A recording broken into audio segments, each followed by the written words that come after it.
India का उद्यमी युवा, जी हाँ, भारतीय युवाओं की चॉइस बहुत तेजी से बदली है और बदल भी रही है। युवाओं में नौकरी की चाहत अब वैसी नहीं रह गई है जैसी कभी हुआ करती थी।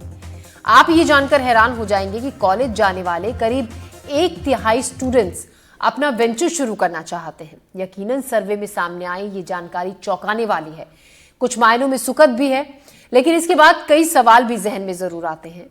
आज हम युवाओं की इसी बदलती हुई प्रायोरिटी पर बातचीत करेंगे। मुद्दा आपसे, हमसे, सभी से जुड़ा हुआ है, तो इस पर आप भी अपनी कोई राय रखना चाहते हैं तो आप हमें फोन कर सकते हैं। हमारे जो खास एक्सपर्ट्स हमारे साथ मौजूद रहेंगे, आप उनसे भी सवाल पूछ सकते हैं। फोन नंबर 8178999182 हमारा है। लगातार टेलीविजन स्क्रीन पर भी नंबर फ्लैश कर रहे हैं, तो आप हमें कॉल कर सकते हैं। अगले आधे घंटे तक हमारे साथ खास मेहमान भी जुड़ेंगे। उससे पहले हम आपको एक रिपोर्ट दिखाते हैं। भारत के युवाओं में स्टार्टअप कल्चर का जो ट्रेंड चल रहा है, इंदौर के युवाओं का क्या कहना है, आइए देखते हैं। एक सर्वे मिला है जिसमें ये पता लगा है कि अब जो युवा है अब वो स्टार्टअप और बिजनेस को ज्यादा तवज्जो दे रहे हैं, ना कि जॉब्स को। हमारे साथ कुछ युवा मौजूद है, हमसे बातचीत करेंगे। आपका नाम क्या है? जयेश संचेती। जयेश, जब आप जॉब ढूंढेंगे तब आप खुद का स्टार्टअप प्रेफर करेंगे या एक जॉब प्रेफर करेंगे? इनिशियल फेज में मैं जॉब प्रेफर करूंगा, क्योंकि जो जिस्ट है वो पूरी इंडस्ट्री का पता चल जाता है उसमें। और एट द एंड गोल मेरा यही है कि मैं स्टार्टअप या अपना खुद का बिजनेस खोलूं, क्योंकि जॉब में इतना गोल नहीं है जितना मैं चाहता हूँ अपनी लाइफ में अचीव करना। आपका नाम क्या है? हाय, आई एम रियांशी जैन। रियांशी, आप आगे चल के खुद का बिजनेस खोलना चाहेंगे या जॉब खोलना चाहेंगे? मैं एक्चुअली जॉब करना चाहूँगी जी। मेरा मोटिव स्टार्टिंग से कॉर्पोरेट लाइफ में जाने का था, क्योंकि मैं बहुत फैसिनेट होती हूँ डेटाबेस वगैरह से। सो जी, मैं कॉर्पोरेट लाइफ प्रेफर करूँगी वो बिजनेस लाइफ। आप आगे चल के बिजनेस प्रेफर करेंगे? आप आगे चल के बिजनेस करना प्रेफर करें? कॉर्पोरेट, क्या रीजन रहेगा कॉर्पोरेट चूज करने का? क्योंकि मेरा भी शुरू से यही मोटिव था कि मुझे जॉब करना है। अच्छा, फिर अगर बाद में होता है तो मास्टर्स करके कभी सोचा है खुद का बिजनेस खोलना या खुद का स्टार्टअप खोलना आगे चल के? हाँ, उसका क्या रीजन है? क्योंकि कॉर्पोरेट लाइफ बहुत हैक्टिक होती है, तो फिर वो ज़्यादा टाइम तक नहीं कर सकते। ओके। तो ये थे कुछ युवा जिन्होंने बताया कि कैसे वो कॉर्पोरेट लाइफ को ज़्यादा प्रेफर करेंगे और जो बिजनेस वर्ल्ड है उसको भी जो है कहीं ना कहीं तवज्जो देने की कोशिश करते हैं, क्योंकि उनको ऐसा लगता है कि कॉर्पोरेट वर्ल्ड जो है वो कहीं ना कहीं हेक्टिक है। इंदौर से एनडीटीवी के लिए मैं तनुश्री देसाई। और इसी पर बात करने के लिए खास मेहमान हमारे साथ जुड़ गए हैं। Puran Singh, associate professor IIT मंडी। हमारे साथ जयेश सूरी सेट्टी हैं आईआईएम रायपुर से। प्रोफेसर प्रशांत सालवान हैं, डीन आईआईएम इंदौर। डॉक्टर निलय शर्मा हमारे साथ सागर से हैं। सलील दातार, फाउंडर सिंपली5 के हमारे साथ हैं। आप सभी का स्वागत है। हमें वक्त देने के लिए आपका सभी का धन्यवाद। मेरा पहला सवाल पूरन सिंह जी से है, जिन्होंने ये सर्वे किया है। पूरन सिंह जी, सीधा सीधा सवाल, क्या लगता है जो सोच युवाओं की बदल रही है, वजह इसके पीछे की क्या मानते हैं? Thank you, Jyoti ji, ji, for airing this survey on your channel, first of all, and also for showing some students' interviews. And I was very happy to see कुछ लोग कह रहे थे कि उनको entrepreneur बनना है, किसी को जॉब भी करनी है, जी। तो बड़ा अच्छा लगा बच्चों को ये कहते हुए सुन के। And thank you for gathering very esteemed panel of faculty and other eminent people from the ecosystem. ये रिपोर्ट का जो मेन मकसद था वो ये था कि हमें मालूम चले कि हमारे युवा सोच क्या रहे हैं। आज तक हमारे पास ऐसा कोई डेटा है ही नहीं। तो पिछले साल जब ये आइडिया आया, and I can share later how this came into being, but I have worked with several students over the past 7-8 years at IIT Mandi. बहुत सारे स्टार्टअप्स के साथ काम किया है। I used to head an incubation centre at IIT Mandi. तो वहां से ये ख्याल आया कि हमारा देश का युवा एंटरप्रेन्योर बनना चाह रहा है, नहीं चाह रहा है, गवर्नमेंट इतने सारे प्रोग्राम चला रही है, उसका हमें फायदा हो रहा है कि नहीं हो रहा है। हमारे देश को अगर आगे बढ़ना है, अलग स्तर की इकोनॉमिक ग्रोथ पे पहुंचना है, तो हमारे युवाओं को उद्यम स्टार्ट करना पड़ेगा, एंटरप्रेन्योरशिप अपनानी पड़ेगी। और हम धीरे धीरे कई प्रोग्राम्स टीवी पे, शार्क टैंक देख लीजिए, और इस तरीके के कई और नए प्रोग्राम शुरू हुए हैं। यूनिवर्सिटीज में हम एंटरप्रेन्योरशिप पढ़ा रहे हैं। तो इससे लगा कि ये पता तो करना चाहिए कि युवाओं का मन एंटरप्रेन्योरशिप की तरफ बन रहा है, इंटरेस्ट बन रहा है कि नहीं बन रहा है। वो करेंगे नहीं करेंगे, अभी करेंगे 5 साल बाद करेंगे वो एक अलग सवाल है, लेकिन एटलीस्ट हमें मालूम तो चले कि उनके मन में क्या है। तो ये सोच लेकर के हमने ये सर्वे शुरू किया था पिछले साल। जी। और मैं खुश हूं कि उसके रिजल्ट से हमें काफी अच्छी एक पॉजिटिव पिक्चर भारत की नजर आई है, जिसमें देश के अलग अलग जगह से युवाओं ने जवाब दिए हैं। और हमें ये लग रहा है कि वो जो एंटरप्रेन्योरियल स्पिरिट है उसमें हम बहुत अच्छा कर रहे हैं। हम मेरे जैसे और भी फैकल्टी जुड़े हैं, जयेश जी, प्रशांत जी, जो अपने अपनी यूनिवर्सिटीज में एंटरप्रेन्योरशिप को बढ़ावा दे रहे होंगे। बहुत सारे इंस्टीट्यूट्स में मिनिस्ट्री ऑफ एजुकेशन ने इंस्टीट्यूट इनोवेशन काउंसिल शुरू की हैं पिछले कुछ सालों से, 2018 से। उनका फायदा हमें नजर आ रहा है कि युवाओं का मन एंटरप्रेन्योरशिप की तरफ बन रहा है। नंबर्स बहुत बड़े नहीं हैं, ग्लोबल एवरेजेस के आसपास हैं, उनसे ऊपर भी है कहीं कहीं जगह पे। लेकिन हम ये नहीं कह रहे हैं कि सबको एंटरप्रेन्योर बन जाना चाहिए। ये बड़ी अच्छी बात है कि बहुत सारे युवा अब सोच रहे हैं इस बारे में। ज्योति अच्छी जी, बात है, बिल्कुल बहुत सारे युवा इस बारे में सोच रहे हैं। प्रोफेसर प्रशांत, आपको क्या लगता है? देखिए, पहले अब तक हम ये भी सुनते थे कि नौकरी जो करता है उसका थोड़ा सिक्योर उसका जो फ्यूचर माना जाता था, लेकिन और क्योंकि बिजनेस में अक्सर ये सवाल उठता है, जब घर से ही कई बार ये तर्क दिखने और कहने शुरू कर दिए जाते हैं, देने शुरू कर दिए जाते हैं कि कोई भरोसा नहीं है, चलेगा या नहीं, अपना कोई काम शुरू करोगे तो नौकरी सेफ एक प्लेस है। तो ये सोच धीरे धीरे बदल रही है, वजह इसको आप क्या मानते हैं, इसकी क्या वजह है?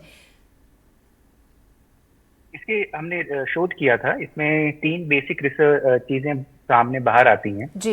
एक सबसे बड़ी बात है कि यंगर जनरेशन, जैसे पुरानी जनरेशन यदि आप कंज्यूमर फाइनेंसिंग लें हिंदुस्तान की, वो 3.2% थी 2001-2 में, मतलब सिर्फ जीडीपी के हिसाब से सिर्फ 3.2% लोग ही लेते थे लोन कुछ भी काम करने के लिए। पर यदि आप देख, क्योंकि उस टाइम में हम लोग सोच ऐसी थी कि भाई हम अपने खुद पैसा आए और हम खुद उसको इन्वेस्ट करें, ज्यादातर लोन लेके। बट अभी ये सब बदल गया है, क्योंकि गवर्नमेंट की स्टार्टअप पॉलिसी आ गई है, एंटरप्रेन्योरशिप इकोसिस्टम डेवलप किया है गवर्नमेंट ने, जो गवर्नमेंट ने IIT के साथ कोलैबोरेशन किया है। और जो यंग जनरेशन है वो रिस्क अवर्स नहीं है, वो रिस्क लेने को तैयार है। क्योंकि पहले जो एक तरह से सोसाइटी की बात होती थी कि यदि मैंने कोई एंटरप्रेन्योरशिप शुरू किया, कोई कंपनी शुरू किया, छोटा सा शुरू किया, यदि मैं सक्सेसफुल नहीं हुआ तो लोग मेरे पे हंसेंगे। पर वो बात आजकल नहीं है। आजकल जो यंग जनरेशन है वो रिस्क लेने को तैयार है। यंग जनरेशन के पास पैसा भी है, आप यकीन मानेगा वेंचर कैपिटल $4.1 ट्रिलियन अवेलेबल है, पैसा अवेलेबल है। यदि आपका अच्छा प्रोजेक्ट हो, अच्छा आइडिया हो, अच्छा बिजनेस मॉडल हो, आपको अवेलेबल है, तो इसमें कोई प्रॉब्लम नहीं है। तो एक तो यंगर जनरेशन हो गई, गवर्नमेंट का सपोर्ट हो गया, इंफ्रास्ट्रक्चर डेवलपमेंट हो गई, टेक्नोलॉजी अब्जॉर्प्शन बढ़ गई है, इसके कारण बच्चों में एंटरप्रेन्योरशिप के तरफ रुझान बढ़ गया है। बिल्कुल। डॉक्टर निलय शर्मा, अच्छी बात यह भी है कि अगर हम बाकी देशों के मुकाबले बात करें तो जो भारत के जो युवा हैं उनकी सोच में बदलाव, इस सर्वे में यही सामने आया कि जो भारत के युवा हैं उनकी सोच बहुत तेजी से बदली है और उनकी सोच में ये बदलाव ज्यादा आया है।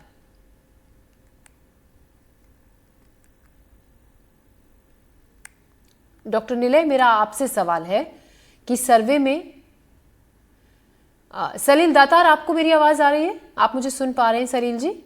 सलील जी, सर्वे में यह भी सामने आया है कि भारत के युवाओं की और देशों के कंपैरिजन अगर हम अपने देश के युवाओं की बात करें, उनकी सोच बहुत हद तक बदली है पिछले काफी वक्त में।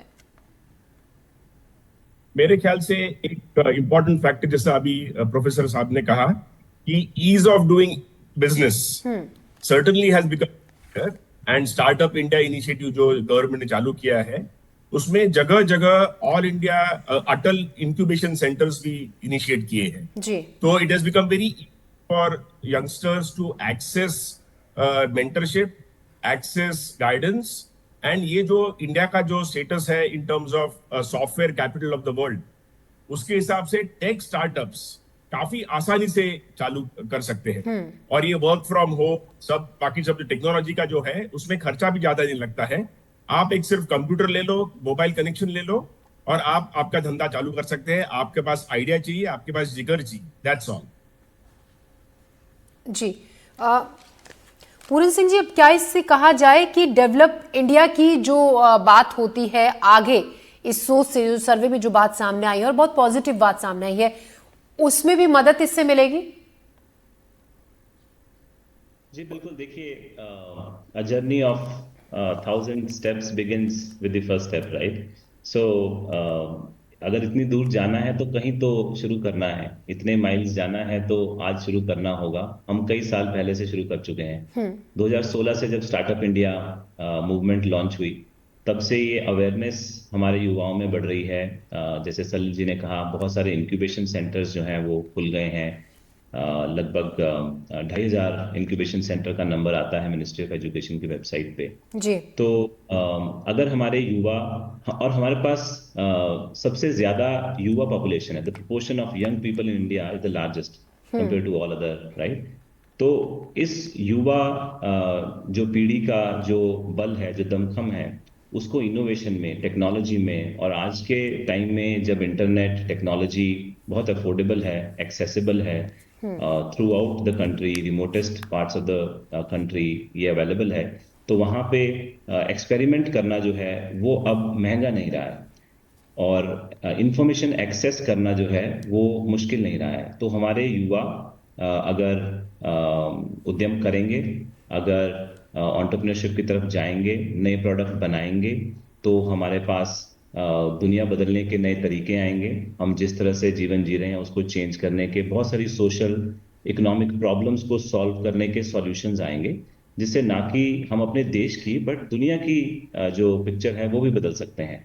तो हमारे पास ये बहुत मजबूत लार्जेस्ट यूथ डिविडेंड जो इस वक्त हमारे पास है, वो अगर ये पहला कदम ले रहा है तो हमारे लिए बहुत पॉजिटिव इंडिकेशन है। जरूरत है तो सिर्फ हम सबको एकजुट होके, जब मैं कह रहा हूँ हम सबको, मतलब जितने एजुकेटर्स हैं, जी। गवर्नमेंट है, स्टेट गवर्नमेंट्स हैं, इंक्यूबेटर्स हैं, और बहुत सारे एनेबलर्स हैं इकोसिस्टम में जो कि स्टार्टअप्स को, यूथ को बढ़ावा देते हैं। जी। सबको मिल करके हाँ। स्टूडेंट्स के फोकस हम करें तो हम डेवलप्ड कंट्री की तरफ, जो 2047 का ड्रीम है हमारे देश का, उसकी तरफ जरूर बढ़े। जी बिल्कुल, ज़रूर उसकी तरफ बढ़ेंगे आगे आने वाले वक्त में, जिस तरीके की तस्वीर इस ये जो सर्वे है उसमें सामने आई है। जयेश जी, आप क्या मानते हैं कि जॉब मार्केट में अनिश्चितता पहले से ज़्यादा हुई है, ये भी एक बड़ी वजह इसकी है? बिल्कुल, ये भी एक वजह है। कारण दो तीन है इसमें। पहला, आप अगर फॉरेन लिंक्ड जॉब्स, यानी जो जॉब्स विदेश से आते हैं, चाहे वो विदेशी कंपनीज के थ्रू हो, चाहे विदेशी निवेश के थ्रू हो, वो हमारे मार्केट को या हमारे इंडस्ट्री को बाहर के देशों की अनिश्चितताओं से ज्यादा लिंक कर देते हैं, ज्यादा जोड़ देते हैं। मिसाल के तौर पे अगर यूएस या अमेरिका जॉब्स क्रिएट कर रहा है और वो इंडिया में उसका प्रोपोर्शन, यानी यूएस लिंक नौकरियां ज्यादा हैं, तो यूएस की अनिश्चितता का इम्पैक्ट इंडिया की नौकरियों पे ज्यादा होगा। ऐसे कई सारे एग्जांपल्स हैं, पहली बात। दूसरी बात, जिस भी तरीके का टेक्नोलॉजी लिंक जॉब क्रिएशन हुआ है, जैसे हमारे यहाँ आईटीएस, बीपीओ, ये सारे सेक्टर्स ने सबसे ज्यादा जॉब क्रिएशन में अपना योगदान दिया है पिछले, आप अगर 10-12 साल, 15 साल का आंकड़ा उठाएंगे तो इस पे सबसे ज्यादा इम्पैक्ट बाकी देशों के इकोनॉमी का आता है, क्योंकि ये कोर जॉब्स जो हैं वो वहां से क्रिएट होते हैं और यहाँ पे हम उनके एक शैडो इफेक्ट, यानी उसकी परछाई देखते हैं। तो दो ये चीजें हैं। तीसरा, कई बार ऐसा हो रहा है कि आज के जॉब मार्केट में, क्योंकि कई सारे नए ऑर्गेनाइजेशंस आ रहे हैं जो वेस्ट को, यानी पश्चिमी मॉडल्स को उठा करके अपने अपने छोटे साइज के वेंचर्स खोल रहे हैं। कई बार वो सस्टेन नहीं कर पा रहे हैं, क्योंकि या तो उनके पास ब्रांड नहीं होता है, या तो उनके पास इंफ्रास्ट्रक्चर नहीं होता है, या वो कई बार लीगल केसेस में फंस करके अपने इंस्टीट्यूशंस को बंद कर देते हैं। इन तीनों चारों केसेस में नेट रिजल्ट ये होता है कि जो लोग नौकरी करना चाहते हैं इन सारे वेंचर्स में, वो कर नहीं पाते, या तो वो भुगतते हैं, उनका हाथ जल जाता है, इस तरीके का कुछ। तो मोटा मोटी जॉब मार्केट की अनिश्चितताएं एक बहुत बड़ा पहलू है इसके तरफ।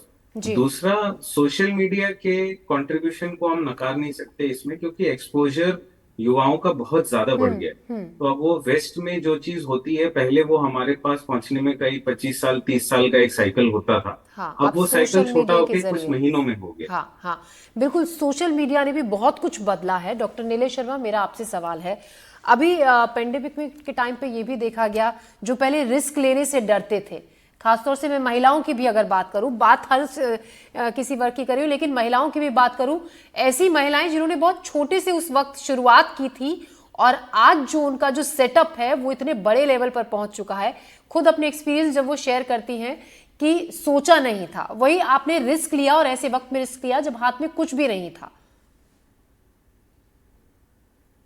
जी बिल्कुल, मैं ये बताना चाहूंगी कि मैं तो आईआईटी गुवाहाटी से जब पीएचडी कर रही थी तो हमारे लिए फिर बहुत सारी अपॉर्चुनिटी खुल चुकी थी उस समय पोस्ट डॉक्टरेट करने के लिए। जी हम फॉरेन ही जाते, मतलब अपने इंस्टीट्यूट के बाद नेक्स्ट स्टेप वही होता है। देन एनआईटी जालंधर में एज एन असिस्टेंट प्रोफेसर मैंने कुछ दिन पढ़ाया भी है। लेकिन अल्टीमेटली फिर मन में कहीं था कि जब जो पढ़ा है वो हम आगे पढ़ा रहे हैं, लेकिन नया क्या जो हमने सोसाइटी से लिया उसको वापस कैसे करेंगे, किस फॉर्म में होगा। ठीक है, रिसर्च पेपर लिख दिया है, पब्लिश हो गया है, लेकिन उसका एक्चुअल मतलब ग्राउंड लेवल पर यूज लोग कैसे करेंगे, एक आम आदमी भी कैसे जानेगा कि हाँ ये चीज भी हो सकती है। ये भी रिसर्च का ही कमाल है कि ये भी हो सकता है, हमारे लिए अच्छा क्या हो सकता है, हमारी पढ़ाई की वजह से आम लोगों के लिए क्या फायदा होगा। जी तो वो कहीं ना कहीं दिमाग में बात हमेशा से ही थी। तो हमें एक ऐसा प्रोडक्ट लाना था जो प्लास्टिक, सिंगल यूज प्लास्टिक का विकल्प तो हो ही, फिर हम उसके बाद आ गए पेपर वाले प्रोडक्ट पर पेपर भी कैसे इको फ्रेंडली हुआ जब हम पेड़ काट के पेपर बनाते हैं, तो माइक्रो प्लास्टिक पे उस पर लाइनिंग लगा देते हैं या वैक्स की कोटिंग करते हैं। तो मतलब वो तो हम बस ये बोल रहे हैं कि हाँ चलो हमने प्लास्टिक छोड़ा, पेपर पकड़ लिया, हम अब इको फ्रेंडली हो गए, पर ऐसा नहीं है। एक्चुअल चीज तो कुछ और ही होती है, तो वो भी एक्चुअली हार्मफुल है, सिंगल यूज प्लास्टिक के बराबर ही पेपर।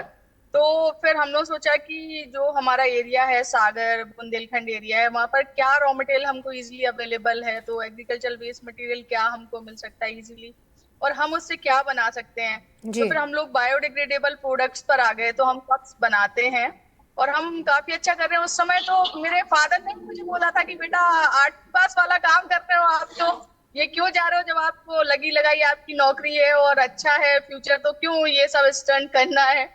लेकिन ठीक है, करना है तो करना ही है और अब अच्छा चल रहा है तो करना है। ये जज्बा आना सबसे पहले ज्यादा जरूरी है। सलील दातार जी, आप मुझे बताइए, अगर मान लीजिए और इस सर्वे को पढ़कर तो और भी बहुत सारे आई एम श्योर कि युवा अब ज्यादा और मजबूती से आगे बढ़ेंगे। अगर कोई अपना कुछ शुरू करना चाहता है, अपना वेंचर कुछ शुरू करना चाहता है, लेकिन जहन में थोड़ा सा डर है, किन चीजों का खास तौर पर ख्याल उसको रखना चाहिए अगर वो शुरुआत कर रहा है तो? अच्छा सवाल है। आप मेरा इंस्टेंस लेना, मैंने 30 साल नौकरी की और 30 साल नौकरी करने के बाद ये छलांग लगाई है। तो जब छलांग लगाते हैं तब एक बहुत इंपॉर्टेंट है कि आपका बिजनेस मॉडल क्या है जी, और बिजनेस मॉडल में रेवेन्यू क्या है। क्योंकि अगर रेवेन्यू है तो उसमें दम है, नहीं तो एक कुछ आइडिया है वो सोशल एंटरप्राइज हो सकता है, लोगों को अच्छा भी लगेगा, लोग को यूज भी करेंगे, पर उससे आपका कुछ होगा नहीं, आप सस्टेन नहीं कर पाएंगे। तो सबसे इंपॉर्टेंट है उन्होंने सोचना कि इसमें रेवेन्यू क्या है और आप सामने वाला कस्टमर रेवेन्यू देने के लिए तैयार है कि नहीं। तो इसीलिए पायलट करना बहुत इंपॉर्टेंट है। एक पायलट करके आपके 10, 15, 20, 100 लोगों के पास जाके उन्होंने अगर जेब में हाथ डाल के पैसा आपको दिया तो आपका आइडिया सक्सेसफुल होगा। अगर उन्होंने बोला अच्छा प्रोडक्ट अच्छा है पर पैसा तो नहीं, अलग है। क्योंकि उसमें दो चीज होती है, एक होता है नीड, दूसरी होती है वांट। नीड तो है इसलिए तो प्रोडक्ट है, वांट का मतलब है पीपल आर विलिंग टू पे। तो अगर ये दो अगर आपने छानबीन करके देखा और आगे कदम डाला तो आप समझ जाएंगे आपका प्रोडक्ट आगे चलेगा, स्टार्टअप सक्सेसफुल होगा कि नहीं होगा। तो ये वो तमाम बातें हैं जो ध्यान में रखनी चाहिए। पूरन जी, आप डिजिटल रेवोल्यूशन की अगर मैं बात करूं तो इसको कितना अहम इस सोच में बदलाव के लिए मानते हैं? क्या अहम भूमिका डिजिटल रेवोल्यूशन इसमें निभाता है? देखिए, कोविड के बारे में हमने बात की। कोविड के टाइम पे बहुत कुछ बदला। हमें पहले जूम मीटिंग पे आकर के बात करने की बिल्कुल भी आदत नहीं थी। जी जी जी। वो टेक्नोलॉजी से हम वाकिफ भी नहीं थे। लेकिन उसके बाद आपने जिक्र किया कि कोविड में बहुत सारी महिलाओं ने भी अपने वेंचर घर से चलाए। हमने बहुत फेसबुक बेस्ड वेंचर्स भी देखे, बहुत सारे अभी तक अच्छा काम भी कर रहे हैं। सो जो डिजिटल रेवोल्यूशन है, जो इंटरनेट का एक्सेस अवेलेबल हुआ है और जिस स्पीड से मिल रहा है, अफोर्डेबल भी हो गया है, डेफिनेटली उससे देखिए इन्फॉर्मेशन का फ्लो बढ़ जाता है। यूथ के पास पढ़ने के लिए in addition to formal sources इतने सारे इनफॉर्मल सोर्सेज उपलब्ध हो जाते हैं। बहुत सारी ओपन लर्निंग वेबसाइट्स हैं, दुनिया के अलग अलग जगह की, अमेरिका की टॉप यूनिवर्सिटीज की वेबसाइट्स हैं जिसके कोर्सेज आपको उपलब्ध हैं। तो इन सब रिसोर्सेज के होते हुए अगर हमारा युवा इनको यूज करके और अपना वेंचर बनाने की कोशिश कर रहे हैं तो वो बहुत अच्छी बात है। और ये जरूरी भी नहीं है कि देखिए स्कूल में जब बच्चे होते हैं या कॉलेज में होते हैं हम उनको एक्स्ट्रा करिकुलर एक्टिविटीज में पार्टिसिपेट करने के लिए प्रेरित करते हैं। क्यों? क्योंकि उससे उनकी स्किल बढ़ती है, उनका कॉन्फिडेंस बढ़ता है, उनको एक हिम्मत मिलती है कि वो कुछ भी कर सकते हैं लाइफ में। तो ये मेरे हिसाब से एंटरप्रेन्योरशिप एक लाइफ स्किल है। अभी कॉलेज में अगर एवेन्यूज मिल रहे हैं बच्चों को एंटरप्रेन्योरशिप ट्राई करने के, तो इससे ज्यादा सेफ प्लेस हो ही नहीं सकता है। इस वक्त पे उनके पास एजुकेटर्स भी हैं, उनके पास रिसोर्सेज भी हैं, कुछ ज्यादा दाव पे भी नहीं है, और रिसोर्सेज अवेलेबल करवा रही है सरकार थ्रू इंक्यूबेशन सेंटर्स। अब तो हर एक इंस्टीट्यूट में इंस्टीट्यूट इनोवेशन काउंसिल है जिसके थ्रू इंस्टीट्यूट का 2% बजट जो है वो इनोवेशन एंड एंटरप्रेन्योरशिप पे सबको स्पेंड करना है। तो कॉलेजेस में बच्चों के लिए बहुत सारी सुविधाएं एंटरप्रेन्योरशिप स्टार्ट करने के लिए हैं, मेंटरिंग भी है। तो इसको एक लाइफ स्किल की तरह अगर हम देखें तो अगर बच्चे ट्राई करें, उनको एक बिजनेस के इतने अलग अलग पहलू की जानकारी मिलती है जी। सीनियर लोगों से, जो कॉर्पोरेट में एक्सपीरियंस लोग हैं या स्टार्टअप फाउंडर्स हैं, उनसे मिलने, इंटरेक्ट करने और मेंटरिंग लेने का मौका मिलता है। फंड भी उपलब्ध है, उसको मैनेज करना आएगा, टेक्नोलॉजी से वाकिफ होंगे, और मोस्ट इंपॉर्टेंटली एक टीम में काम करने का मौका मिल रहा है। तो मुझे लगता है कि इससे बढ़िया अपॉर्चुनिटी बच्चों के लिए कॉलेज लेवल पे, यूनिवर्सिटी लेवल पे अभी तक नहीं थी, और इतने जोर शोर से गवर्नमेंट इसको प्रमोट कर रही है। तो ये बहुत ही बढ़िया बात है। टेक्नोलॉजी ने एकदम जरूर इन चीजों को हेल्प किया है। इनफैक्ट अभी रिसेंटली मैं एक स्टूडेंट एंटरप्रेन्योर हमारे यहाँ पे उससे बात कर रहा था, 1 महीने पहले ही एक नया एआई मॉडल आया है और जी। उसको लेकर के उन्होंने उसके ऊपर they have built at the top of it and developed a new solution जो जी। कि वो एग्रेसिवली मार्केट में लेके जा रहे हैं। तो टेक्नोलॉजी इज चेंजिंग, दिस बिल्कुल इज चेंज चेंजिंग हो वेरी रहा है, फास्ट इन बदलाव द हो रहा लास्ट। है। प्रोफेसर प्रशांत, जिस तरीके से अभी बात कर रहे हैं पूरन सिंह जी, सरकार की तरफ से जो उद्यमियों को सपोर्ट मिल रहा है, साथ ही जो कॉलेज में, यूनिवर्सिटीज में कोर्सेज स्टार्ट हो गए हैं, जाहिर तौर पर इनसे बड़ी मदद मिल रही है। सरकार की ओर से जो सपोर्ट है उसमें कितनी और आगे बदलाव होने चाहिए? जिस तरीके से हालांकि शुरुआत तो हुई है, आगे आपको क्या लगता है और क्या चेंजेस होने चाहिए जिससे और ज्यादा सपोर्ट युवाओं को मिले? बिल्कुल सही मैम। मैं थोड़ा सा ऐड करना चाहूंगा जी। पहले जी सर। कि आईएम इंदौर ने इनोवेशन तो बहुत करते हैं। आईएम इंदौर जैसे हमने अपना 5 ईयर इंटीग्रेटेड प्रोग्राम शुरू किया, जी। अभी हमने पीएचडी प्रोग्राम आईएफ ऑफिसर्स के लिए शुरू किया। तो हमने हमने कंपलसरी कोर्स किया एंटरप्रेन्योरशिप डेवलपमेंट और एंटरप्रेन्योरशिप ओरिएंटेशन। जी। वहां पे बच्चे लाइव अंडरस्टैंड करते हैं एंटरप्रेन्योरशिप क्या होती है, बिजनेस अपॉर्चुनिटी को हम आइडेंटिफाई कैसे करते हैं, हम इवैल्यूएट कैसे करते हैं बिजनेस अपॉर्चुनिटीज को, और बिजनेस प्लान प्रेजेंट कैसे करते हैं। और हम लोग आईएम इंदौर में हम उनको इंक्यूबेशन सेंटर में, और उनको यदि फंड चाहिए, एक्टिविटी चाहिए, वो सब हम उनको कनेक्ट करवाते हैं। हमारे एलुमनाई बेस इतना सारा, इतना बड़ा है, हमारे एलुमनाइज आके हमारे इनक्यूबेटर्स को, हमारे स्टूडेंट्स का जो आइडियाज है उनको चेक करते हैं। अभी हमारे प्रोफेसर हिमांशु राय ने 2-3 और चीजें नई शुरू करी हैं कि आप प्लेसमेंट डिफर कर सकते हैं, आप अपना एंटरप्रेन्योरशिप आप शुरू करिए और बाद में 2 साल के बाद या 3 साल के बाद आप वापस पेसर में आ सकते हैं। तो रिस्क मिटिगेशन बिल्कुल नहीं है। हमने फंड शुरू किया है, 2.5 करोड़ का फंड है, इंक्यूबेशन फंड जो हमने शुरू किया है, और फैकल्टी इंक्यूबेट करती है, बच्चों के साथ काम करती है, प्रोजेक्ट कर सकते हैं। तो इससे बच्चे पूरा इन लाइफ के समझ जाते हैं सारी चीजें। दूसरी बात, आपने प्रश्न पूछा कि गवर्नमेंट क्या करे। 4 तरह की लाइफ साइकिल होती है। पहली लाइफ साइकिल होती है कि आइडिया जनरेशन, एक एंटरप्रेन्योरशिप की। तो आइडिया जनरेशन में वो हम लोग उनको एजुकेशन से लेके, ट्रेनिंग से लेके, डेवलपमेंट, जैसे अभी रिसेंटली गवर्नमेंट ने एक बड़ा अच्छा शुरुआत की है कि 20% कोर्स बच्चे स्किल डेवलपमेंट कोर्स ले सकते हैं, और 40% कोर्स जो टोटल कोर्स होते हैं अंडर ग्रेजुएट एंड ग्रेजुएट में, वो ऑनलाइन कोर्सेज ले सकते हैं। तो चाहे आप हिंदुस्तान में लीजिए या कंपैरेटिवली जो यूजीसी ने एक लिस्ट बनाई है फॉरेन यूनिवर्सिटी, उससे लीजिए, तो बच्चे have a live experience of working with live project.